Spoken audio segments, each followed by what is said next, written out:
Então, houve uma época no Paraguai que existia um rumor de insegurança jurídica em relação às propriedades.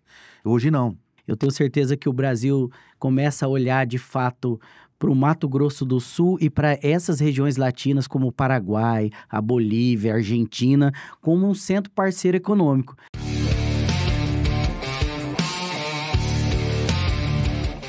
Fala pessoal, sejam todos muito bem-vindos ao HiPod, o podcast da Nova Economia. E hoje nós vamos tratar de um assunto que é um assunto de extrema importância. Na verdade, trazer à luz aí da informação e do que está acontecendo de fato nesse novo centro econômico do Brasil. O Brasil passa agora a protagonizar uma outra região de desenvolvimento que é principalmente a partir do Mato Grosso do Sul, por conta dessa rota de integração latino-americana e principalmente o nosso corredor bioceânico, que, para quem não sabe, abarca os países latinos, principalmente para a saída das nossas produções pelos portos chilenos de Iquique, Antofagasta, onde olha principalmente o mercado asiático. E hoje nós estamos abrindo, hein, Rogério, um novo hub logístico econômico no Brasil. Eu tenho certeza que o Brasil começa a olhar de fato para o Mato Grosso do Sul e para essas regiões latinas como o Paraguai, a Bolívia, a Argentina, como um centro parceiro econômico. Historicamente, sempre olhávamos para Santos, escoar nossas produções pelo Pacífico e também fazer negócio com São Paulo e país. Agora, abre-se um novo hub logístico e começamos a olhar para o Pacífico, onde tem Paraguai, Bolívia, o interior do Mato Grosso do Sul, que está sofrendo aí uma entrada agressivíssima da agroindústria, com os maiores investimentos privados da América Latina. Com certeza, com certeza. E começamos a viver um novo momento no Brasil. A gente começou a falar nos bastidores que estávamos vivendo um momento regional, mas, na verdade, estamos vivendo um novo olhar da economia brasileira e mundial para uma região que antes a gente não olhava. Na verdade, além de tudo, da importância desse corredor bioceânico para a economia brasileira, não só para nossos estados aqui, para o Centro-Oeste e Norte, né? Porque a produção vem muito do Norte do nosso país, né? E então vai cortar um caminho muito grande. Não só cortar um caminho em relação a São Paulo e ao sul, né, dos portos, como também vai encurtar um caminho em relação à Ásia, cara, ao mercado asiático, que é um mercado pujante, é um mercado que ele ajuda sobremaneira ao PIB, né, exportação do Brasil. Então, a importância da gente estar falando sobre isso, Diego, é de muita relevância, porque a partir do momento que você tem um país que depende do PIB, que o PIB depende, na verdade, do agro, é significativo, e a gente consegue ter um acesso a um mercado que já é pujante em relação à nossa produção, que vai, sobremaneira, trazer um resultado de eficiência em relação ao custo, eficiência financeira e a eficiência logística, né? Que é o tempo desse transporte, né? Que a gente está falando aí em quase 16, 17 dias de eficiência, né? De economia, esse lapso temporal no escoamento ou no recebimento dessa produção. Então, eu acho que o resultado vai ser muito tangível, muito significante, principalmente para o desenvolvimento do país. E graças a Deus, por que não? Nós estamos aqui justamente nessa geolocalização que traz uma importância relevante para o desenvolvimento desse projeto, né? Então, acho que é muito legal, é um tema que todos precisam ficar atentos, porque, afinal, vai mudar não só o cenário sul-mato-grossense e norte também, não só do Mato Grosso também, como também principalmente da balança brasileira em relação à exportação. Legal. Rogério, eu acho que é importante, principalmente nossa audiência, entender que quando a gente fala nessa rota logística, às vezes as pessoas entendem, Rogério, que está muito longe e está muito só centralizado nas empresas de modais, empresas rodoviárias, ferroviárias. Mas existe uma uma coisa muito mais valiosa nesse momento de integração, que eu acho que primeiro eu queria debruçar nesse assunto com você, Rogério, que é as relações de negócios com países próximos que a gente antes deixava a desejar. Nós temos aqui, a 1.000 quilômetros aqui da nossa fronteira, nós temos Fronteira seca, né? Fronteira seca, nós temos capitais pujantes, cidades extremamente pujantes na Argentina, na Bolívia, Paraguai, né? no Paraguai. Então, eu queria começar por isso, as vantagens logísticas que essa parte, que principalmente arrastada pelo esse setor modal, traz. E eu quero começar, Rogério, um bate-papo, principalmente com você, sobre o Paraguai, cara. Bom, interessante. O Paraguai, para quem não sabe, é um país, assim, que fica, acho que a 4 horas e meia, 4 horas de carro aqui de Campo Grande, Mato Grosso do Sul. É isso mesmo, Rogério? 4 horas? 3 horas, né? 2 horas e meia, na verdade. Sério? 2 horas e meia. 2 horas e meia. 7 horas... 9 horas de carro na capital, né? Em Assunção. 9 horas até Assunção. Então, nós estamos falando aí que a nossa fronteira é aqui ao lado. E hoje o Paraguai está se tornando um dos países mais pujantes da América Latina no desenvolvimento econômico. Me fala, você tem percebido isso, Rogério? Cara, é interessante isso e eu peço atenção, principalmente, Diego, que o Paraguai, ao contrário do que todos imaginam, o Paraguai não é as nossas fronteiras. Então, a maioria, inclusive os nossos empresários, eles têm a sensação e a visão e o preconceito que o Paraguai são essas fronteiras. Que é Foz do Iguaçu, que é Ponta Porã. Ponta Porã. E, na verdade, a fronteira ela tem uma característica diferente, né? Ela não transmite o que é o país realmente, né? Então, por isso que eu acho que tem esse preconceito. E com certeza o Paraguai é um país muito interessante, um dos mais interessantes da América Latina, inclusive. É um país que hoje ele goza de uma segurança jurídica impecável, principalmente financeira e em relação à máquina financeira, os bancos, etc., como também a de propriedade. Então, houve uma época no Paraguai que existia um rumor de insegurança jurídica em relação às propriedades. Hoje não. Hoje nós temos vários brasileiros lá produzindo grão, produzindo carne, com segurança jurídica 100%. Às vezes, muito, muito mais do que hoje no Brasil, né? Infelizmente. Então, aí há um desconhecimento do que o Paraguai pode oferecer e do que está acontecendo lá. Você vê que interessante, Rogério, só um ponto aí de atenção, o desconhecimento de um país que está ao nosso lado, com um mercado gigantesco, é a principal barreira logística. Pois é. Não é nem mais a parte de integração, não é nem tanto mais a língua. A língua nunca foi, né? É muito legal, porque, abre aspas, após a guerra, o brasileiro é muito presente lá no Paraguai, né? Então... falando da segurança jurídica, Diego, o que acontece? Hoje nós temos uma janela muito interessante a respeito disso, que o brasileiro, a maioria dos empreendedores e às vezes até industriais, eles desconhecem por conta desse preconceito gerado pela situação de fronteira. Né? Agora eu entendi. Sabia que eu não pensava assim? Exatamente, porque é o que está porque eu vivi indo mais para a fronteira do que para dentro. Isso, então a gente tem essa sensação, e é errônea, né? Uma vez que você conhece mais o país, sabe o que está acontecendo, tem alguma experiência lá, conheço algumas empresas lá que migraram do Brasil para lá, e aí vem uma coisa muito importante, que é um dos objetivos do nosso podcast, que é a educação, que é promover a informação do que está acontecendo. Isso mesmo. E essa informação, por exemplo, existe uma lei chamada Maquila, de 1997, cara, que é uma lei que incentiva a produção do brasileiro ou de qualquer outro país, produzir lá industrialmente, com isenção de imposto, com imposto de 1% sobre do que é produzido. Imposto único? Imposto único.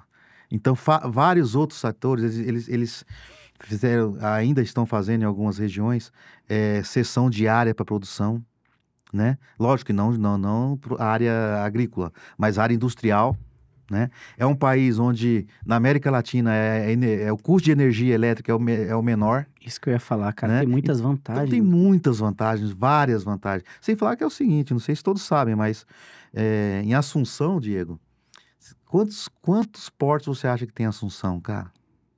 Sei. De água doce. Você- Eu sei que são bastantes eu já ouvi falar, né, já li um pouco sobre que a maior frota de barcaça, que são aquelas balsas de transporte pelos rios, é Paraguai, cara. Tá vendo? Então hoje, salvo engano, são 5 ou 6 portos, né? Numa capital só, uma divisão de logística muito grande, né? Que é onde ninguém para Não, entender também o potencial de uma bacia mediterrânea no escoamento de produção entre países latinos, que tem uma pois puta é. país todos em desenvolvimento. Pois é. Então, hoje, o que a gente tem? O Brasil sofre hoje com a superlotação de alguns portos, porque a importação oriunda dos países asiáticos, principalmente da China, abarrotam os nossos portos, né? E isso, transporte 15 dias a mais, lotado, locação de diárias de containers. Talvez Isso torne mais caro, né? tudo fica mais caro, né? E acaba, talvez, você me falou isso, e acaba, por conta da entrada muito pesada do mercado asiático, esses containers, acaba fazendo com que a logística deixe de olhar esses portos menores que poderiam fazer integração de negócios aí pela bacia aí mediterrânea, Rio Paraguai, Pois é. ou outras saídas aí que a gente tem. Você vê, né? A gente tem a possibilidade de embarcar aqui em Assunção e bater em Miami, cara. Por aqui, né? Então, eu não entendo o que tá. A gente tem uma barreira, mas enfim. Com a rota bioceânica, isso muda muito.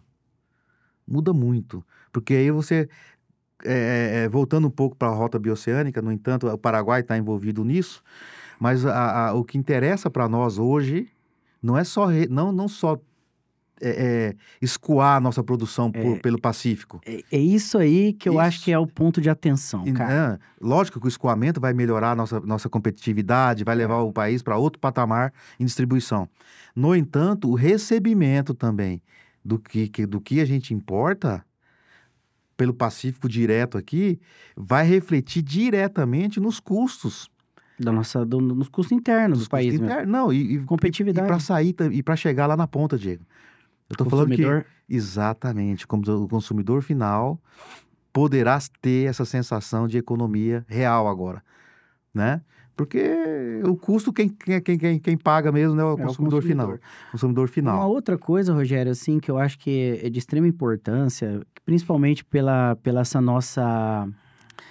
Como que eu posso dizer? Pela essa integração que acaba sendo arrastada pelo modal, principalmente modal rodoviário, no nosso caso, que é o corredor bioceânico. Nós estamos falando aí de legislações, de negócios se abrindo para que a gente possa abrir uma empresa no Paraguai. Hoje, um tempo atrás, eu estava fazendo uns estudos sobre quantos empresários brasileiros têm empresa no Paraguai, cara. Tem bastante. Rapaz, muito empresários saem do país e abrem o hub de integração no Paraguai por conta de tudo que você falou, de vantagens competitivas tributárias, segurança jurídica, que hoje o Brasil está infelizmente, um pouco abalado nas relações de segurança. E nós estamos falando aí, cara, de nós estarmos ao lado de países, nós não estamos falando de estados, de países com poder aquisitivo altíssimo, com capital extremamente pujante, que nós estamos ao lado de fronteiras como a Bolívia também, Rogério, que tá assim, extremamente se desenvolvendo. Que antes a gente olhava o regime, principalmente pelo um regime político da Bolívia, dava um certo receio de se adentrar na Bolívia, mas hoje tem brasileiros fazendo negócios na Bolívia de forma exponencial. Sim. Fora um parceiro próximo que é a Argentina também, que está ali ao lado, cara, com uma distância retomou muito... a economia. Retomou a economia. Aí nós estamos falando de fazer compra de mercadoria, ao invés de você fazer negócio apenas com São Paulo, com Paraná, você faz negócio com o Paraguai, compra e venda. Básica, eu estou falando, de integração. Então, Você vai bem mais longe, né, Diego? Não só compra e venda, mas você tem uma questão de produtos e serviços, né, cara? Produtos e serviços, Tá? né? Você tem educação, né? Você vê, se você fazer uma análise hoje, o Paraguai tem aberto várias faculdades na área de medicina, por exemplo. Olha que interessante, Você muito. entendeu? E o Muito Brasil interessante. foi fundamental nisso, tanto os estudantes quanto os professores. Sim, tanto é que é É um polo, né? um polo de educação na área de medicina muito grande que está se tornando e com qualidade, tá? Ao contrário do que se imagina, ao contrário do preconceito. Eles têm... Eu acompanho algum caso lá e eles têm um zelo. São empresários sérios que estão fazendo isso lá. Eles têm um zelo muito grande pela qualidade, já pelo preconceito que eles sofrem. Cara, Então, ao contrário do que interessante. todo mundo está imaginando, os cursos superiores no Paraguai, lógico, tem que dar uma olhada em qual universidade, né? Não são 100%, mas tem gente lá fazendo coisa de primeiro mundo. Por quê, Diego? E veio numa Por crescente, né? causa da agilidade, por causa da segurança jurídica. Custos muito mais Custo baixos, né, baixo, Rogério? entendeu? Então, com isso, eles conseguem remunerar bem, ter uma estrutura legal, ter acesso direto, né? Já por conta dessa política, a política fiscal deles proporcionam aos empresários a, de repente, montar um laboratório de ponta, Diego, ali, que aqui a gente tem dificuldade de montar esse laboratório por N situações. Custo, inclusive. Custo, E equipamento importado. burocracia e tal. Às vezes a gente não consegue trazer um equipamento que está validado em vários países de primeiro mundo, avisa que travou. É muito comum. Então é complicado, né? É muito interessante. Que não é... Então o que eu tenho para dizer assim? Qual que é a principal mensagem que eu acho que a gente deve deixar nesse podcast de hoje em relação ao tema? Certo. Quem conhece, quem se atrever a conhecer um pouquinho do que está acontecendo no Paraguai, não tem por que não expandir sua empresa para lá. Cara, não tem porquê. É esse ponto desculpe, a ponto de ser, Diego, uma negligência estratégica.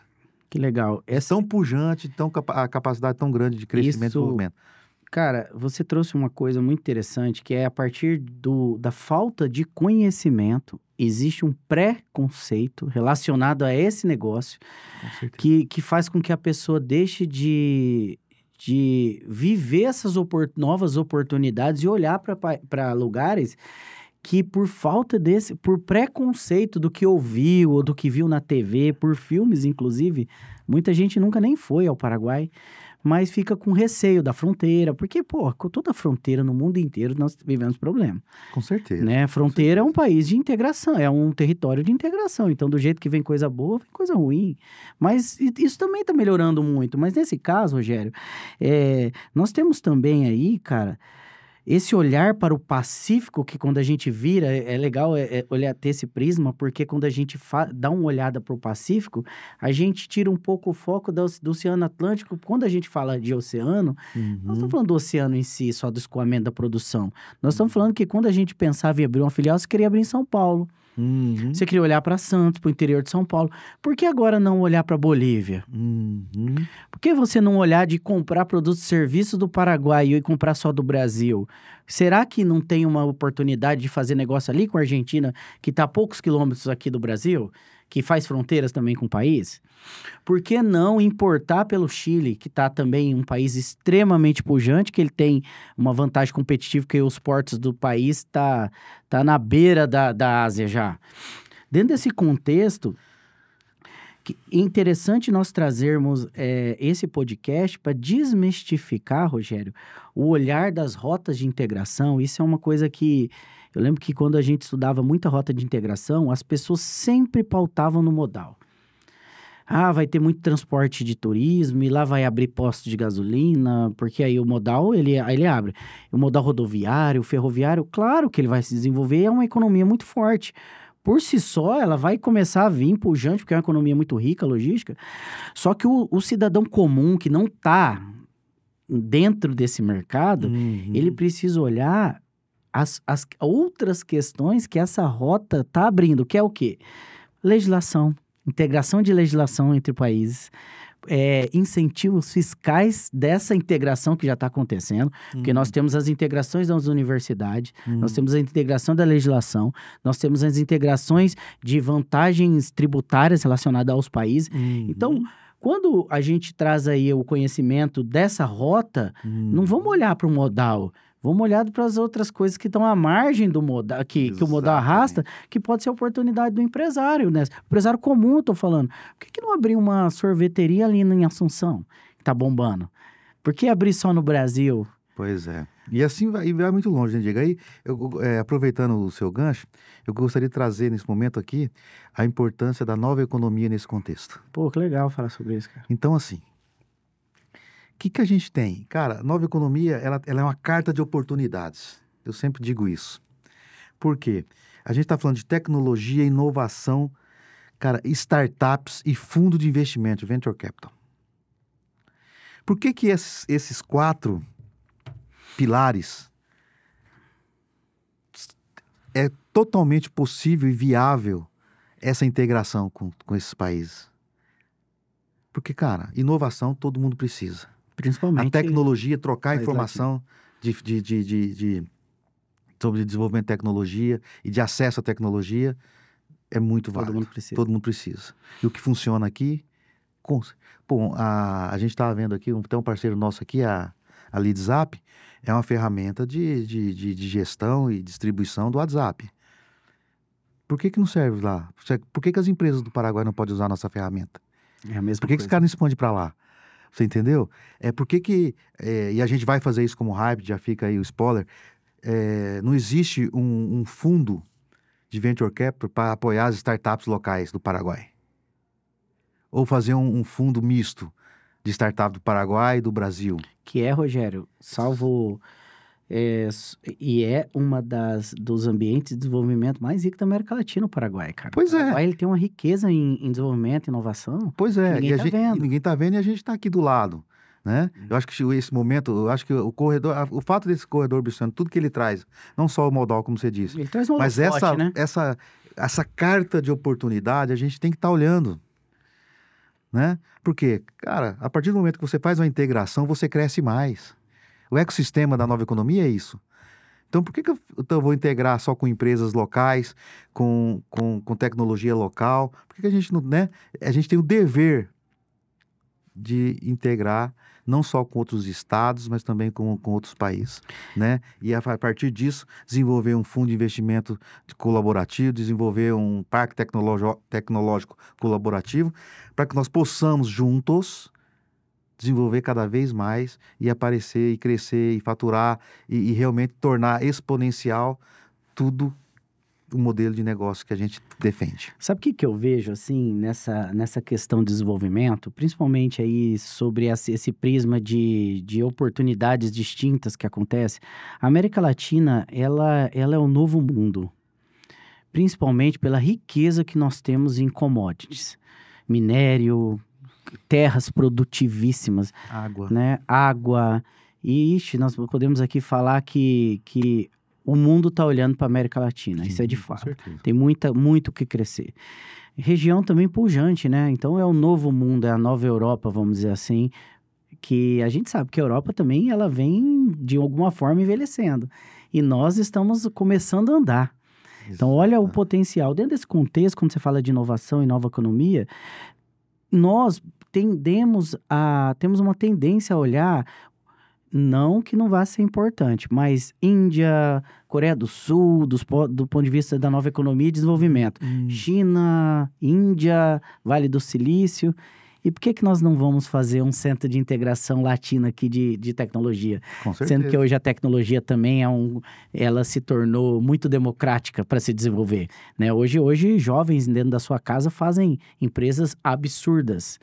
Então, dentro da nova economia, a oportunidade de criar esse hub tecnológico de empresas escaláveis latinas nunca foi tão importante, cara. Nunca foi tão rico. E tangível agora, né? Muito tangível. Muito tangível. A economia e o cenário global, ele está propício a isso, né? Não tem outro caminho, sabe, Diego? Não tem. Então, quando a gente está falando de nova economia, é porque veio denominaram, né?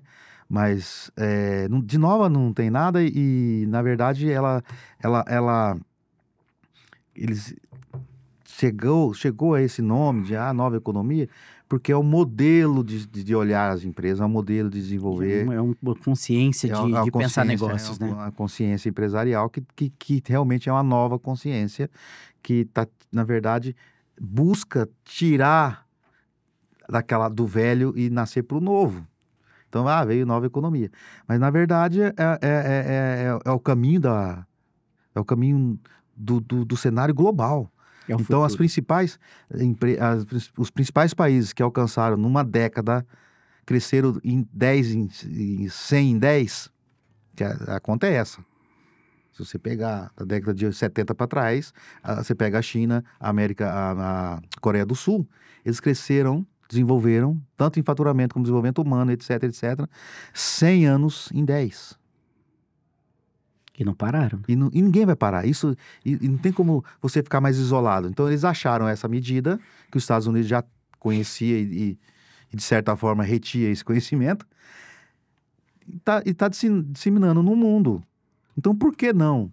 Né? O Brasil já começou, tá indo, a gente está fazendo isso aqui da maneira que pode, e por que não a gente levar isso também para os países que estão... Levar e trazer, né? Exatamente, para os países que estão crescendo aí junto com a gente.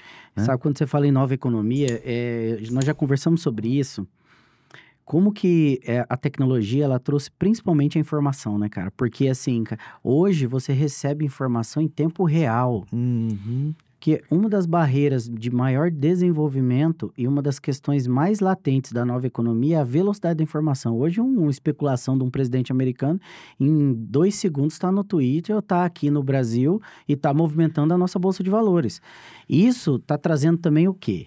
Tá falando em bolsa, mas eu não invisto em bolsa, mas está trazendo uma coisa mais interessante. Está trazendo a oportunidade de você entender e receber informação que antes era segregada por ricos. Exato. Ou era uma casta. Feudos, Quando né? nós falamos em equity, né, e equity, de crescimento de empresas, compra e vendas de empresas, acesso a grandes fundos de investimento, a gente achava que isso era coisa do... Vou até usar um cara que até a gente admira muito, o Eike Batista. Justus, ou até mesmo hoje mais emblemático aí, o Flávio Augusto. Exatamente. O João Kepler fala muito desse assunto. Mas era uma coisa que a gente pensava, nossa, eu não posso acessar isso, não é isso. Mas aí quando você vai vendo as informações chegando, você fala, cara, é possível para qualquer pessoa, desde que você entenda, né? Entenda as informações necessárias e pratique, se oriente a isso. Você sabe o que é isso? O porquê disso tudo, Diego? E por que vem esse desenvolvimento? E por que nós estamos acessando? E por que nós estamos falando sobre isso hoje? Sim. Globalmente, após a internet, etc, com esse desenvolvimento da internet, 5G, etc, está havendo e vai ser cada vez maior por conta da IA, uma democratização do conhecimento, cara.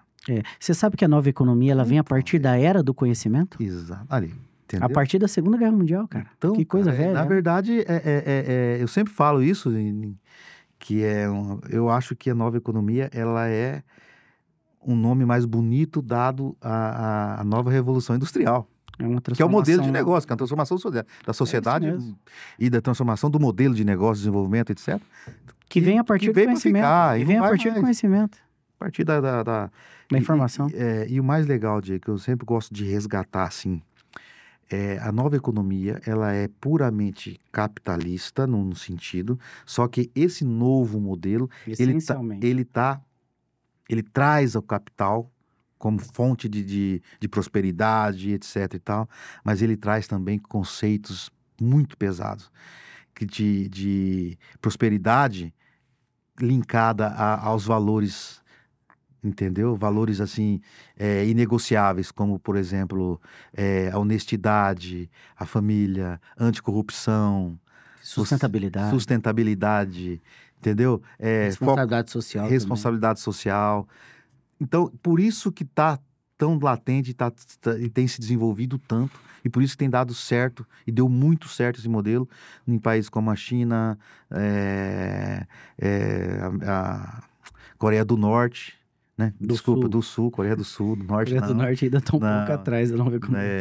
E a Índia está entrando nessa, os Estados Unidos já surfa faz um tempo, né?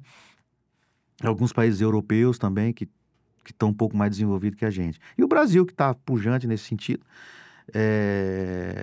Tanto é que a 8ª maior venture capital do mundo, mais ativa do mundo, é brasileira, né? É a Bossa Invest. Bossa Invest. Então, assim, eu acho que nós estamos no caminho certo, e o importante é que todos saibam mais, cada vez mais, tenham acesso às informações, que não é para a gente poder segurar e ficar somente no feudo, segurando as informações e guardando a prosperidade só para um grupo. Mas isso é muito interessante, Rogério. Assim, acho até para trazer um gancho do episódio de hoje, que a gente começa falando de vantagens competitivas logísticas. Geográficas. Né? Porra, olha pro Pacífico, não é que você vai olhar pro oceano, você não vai olhar pra China. A verdade é essa, olha pro Paraguai, olha pra Bolívia, que dá pra ir de bicicleta, que tem fronteira. Olha pro Peru ali, que começa a pegar corpo. Olha pro Chile. Olha, por que não levar as empresas para um país latino, ao invés de levar apenas para o Brasil? Porque esses países são irmãos de fronteiras nossas. E nós temos um sentimento de pertencimento latino, que eu acho que é uma força muito pujante guardada de quando esses países latinos virarem... Entenderem o jogo que eu acredito estão entendendo, nós vamos ter um novo cenário econômico mundial. Isso aí é de praxe. Uhum. E o mais legal que aí nós transitamos, olha que interessante, até para a gente construir o fim desse podcast, aí nós transitamos sobre o conhecimento. Informação. Uhum. Depois disso, nós caímos na nova economia que nasce da era do conhecimento, uhum. que também é sobre democratizar o acesso do conhecimento. Cara, eu também posso fazer isso, pode. As startups, Rogério, eu até fiz um ponto aqui, elas trouxeram... um dos pilares da startup é trazer acesso ao serviço, democratizar serviço. Tipo assim, a Uber, o táxi não era para qualquer um. Pode falar o que for, a qualidade ótima, ok, mas o taxista era para classe média alta, cara. Táxi. A gente tem outro exemplo aqui dentro de casa, Diego. Você pega o card de saúde, por exemplo, que deu acesso à saúde... Saúde de qualidade, né? Saúde de qualidade, a rede particular, por exemplo, de atendimento. Para colaboradores de pequenas e médias empresas. Puta, cara, isso é muito legal. Startup é isso, cara. Você entendeu? Então, isso é startup. É democratização. Isso é nova economia, cara. Não só, quando eu falo democratização da informação, mas também da democratização do serviço. De qualidade. E vem o gancho que você trouxe sobre outros olhares da nova economia. Pô, por que uma pessoa mais simples também não pode acessar um produto de qualidade? Pois é. É só o produto ruim? Pois é. Então você tem hoje você tem uma gama de serviços oriundos de startup, com base tecnológica, nascentes em tecnologia dentro de modelo startup, que a população hoje, que a população latina, bem ou mal, ela é carente de várias coisas. Super. Então, historicamente, né, coisa que no país primeiro mundo é mais comum, hoje aqui ainda tem as startups que estão se destacando para poder ver se melhora isso, se entrega e alinha melhor essa diferença. Então você pega lá, por exemplo, a telemedicina através do Consultas Brasil. Olha a democratização. Cara, a telemedicina, você imagina que o ribeirinho lá de Corumbá, que tem que pegar 4, 5 barcos para chegar na cidade, ou senão lá de Manaus, da Amazônia. Que é quase outro continente, né, cara? Quando o cara olha todo mundo tem acesso a um celular, a um 5G, um 4G da vida. Então vai ser atendido por um médico de qualidade. Um especialista, Rogério. Especialista. Nunca que um especialista chegava Então a gente está dando exemplo aqui de coisas simples que a nova economia está resolvendo. Agora resolve aqui, resolve acolá, resolve num país vizinho. Eles podem ter soluções, com certeza tem, que o Brasil precisa, principalmente as áreas fronteiriças. Então, Porque as dores troca de as educação. dores são muito similares, cara. São muito Então, muita similares. coisa que Às vezes é fazem, um né? passo para frente, um passo para trás, mas a gente está Na mesma toada, né? Na mesma toada. Eu acho também. Então é muito legal isso, eu fico muito feliz, inclusive, Diego, de trazer esse tema à luz para que a nossa audiência ela possa refletir sobre tudo isso, né? Eu acho, cara. Tá? E realmente quebrar Jovens, esse empresários, preconceito. né? Lógico, né? Chega de preconceito, né, Rogério? Já não dá aí, mais, já dá não mais. aceita mais preconceito. Com essa gana de informação. Pô, Já no foi. YouTube você sabe tudo, cara. Já foi. Agora, Rogério, eu queria deixar assim, uma informação, tá? E eu queria compartilhar primeiro com você sobre a importância do empresário se conectar ao ecossistema de startup, cara. Cara, quando eu vi assim... É a partir disso que ele vai ter acesso a tudo que a gente falou, Diego. Isso, cara. Sozinho Quando eu vi não o João vai. Kepler falando com aquela riqueza de conteúdo, eu refleti durante anos sobre isso. A cadeira de investidor anjo, cara. O olhar do ecossistema de startup, você começa a ter percepção de vários ativos da nova economia transitando dentro de uma empresa que é uma startup. A empresa não é uma empresa de escala, cara. A empresa também é de escala, mas ela pensa diferente. Uhum. Ela age diferente, ela olha ativos diferentes. Ela já nasce pensando em expandir para países latinos, para o mundo. Então, assim, a mensagem que eu queria dizer, tá? Eu vou até passar, mas eu vou te dar a palavra antes do que você acha disso. É empresário? Não é que você vai virar um startupeiro ou um startupeiro. Você precisa estar conectado ao ecossistema de startup para você viver de forma ágil essa nova era, inclusive para você não ter tomado decisões atrasadas, porque a tecnologia ela tem uma velocidade mais, ela não é mais tão orgânica, ela dá uma virada aí em 6 meses e vira um mercado. O que você acha disso, Rogério? Cara, eu acho que foi bem assertivo, Diego. Eu acho que os colegas empresários, ou o próprio startupeiro ou não, da nova economia ou da economia tradicional, ele precisa estar muito atento à questão da democratização que eu falei da informação. Então ele tem que estar atento às informações que estão rodando. Onde você vai buscar isso? É a internet?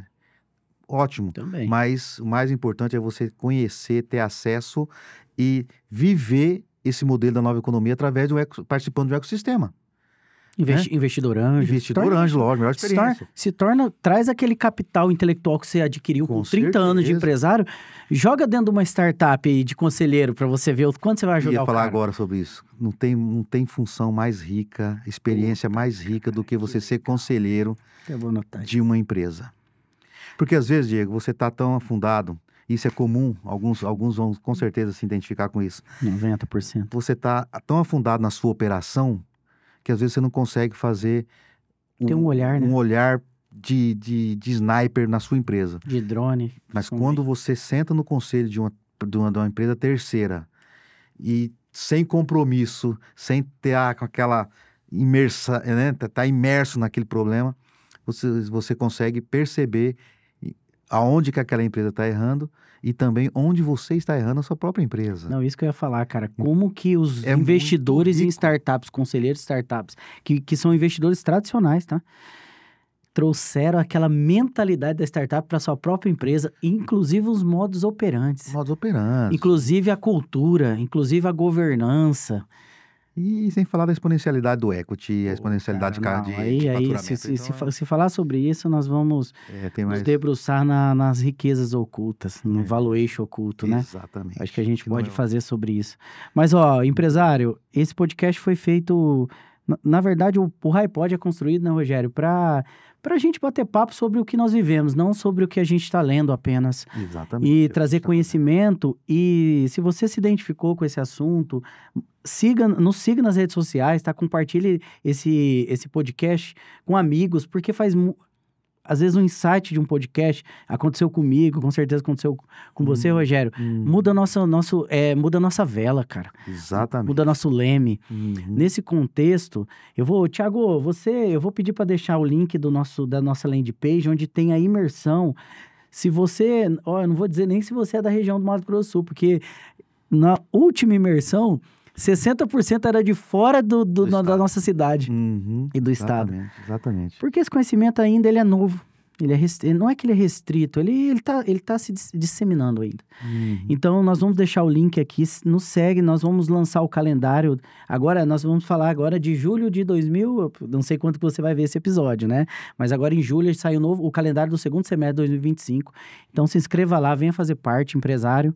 Nós estamos precisando de empresários para, junto conosco, redesenhar a nova economia no Brasil, né? Exatamente. Venha e conhecer, né? Eu falo mais uma vez da democratização do conhecimento, tá aí para todos. Não perca essa oportunidade. Beleza? Muito bom. Rogério, valeu. Tiagão, obrigado, e foi muito bom o podcast. Eu achei que valeu a pena, rápido e certeiro do que nós estamos vivendo. É isso aí. Sucesso. Beleza? Sucesso, valeu, brigadão, até a próxima.